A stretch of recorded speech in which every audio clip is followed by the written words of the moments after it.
জিটিআরইআরপি সফটওয়্যারের অন্যতম একটি সেকশন অ্যাটেন্ডেন্স ম্যানেজমেন্টের এমপ্লয়ি স্যালারি ইনফরমেশন এই অপশনটি নিয়ে কথা বলছি। আমরা এমপ্লয়ি স্যালারি ইনফরমেশন ট্যাবে যখন ক্লিক করব তখন আমাদের সামনে সকল এমপ্লয়ি এর স্যালারি রিলেটেড যত ইনফরমেশন আছে সেটি এখানে শো করবে।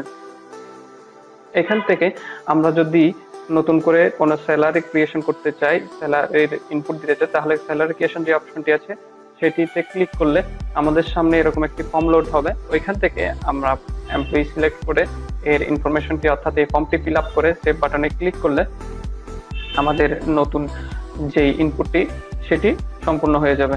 এরপরে আমরা যদি কোনো একটি ইনফরমেশন এখান থেকে আপডেট করতে চাই তাহলে ইনপুট দেওয়া রেকর্ডের পাশে যেই আপডেট এডিট বাটনটি আছে সেটিকে যদি ক্লিক করি আমাদের সামনে ওই এমপ্লয়ির ফর্মটি লোড হবে। এখান থেকে আমরা আমাদের ফর্মটি আপডেট করে নিয়ে আমাদের প্রয়োজনীয় ইনফরমেশন ফিল আপ করে আপডেট বাটনে ক্লিক করলে এটি ফর্মটি আপডেট হয়ে যাবে।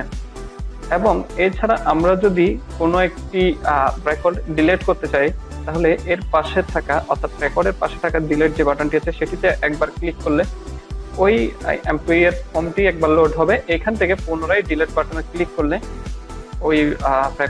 ওই রেকর্ডটি ডিলিট হয়ে যাবে।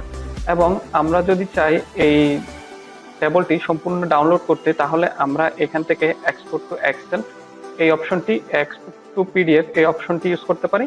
এবং যদি প্রিন্ট করতে চাই সেক্ষেত্রে যে প্রিন্ট টেবল যে বাটনটি আছে সেটি ইউজ করতে পারি।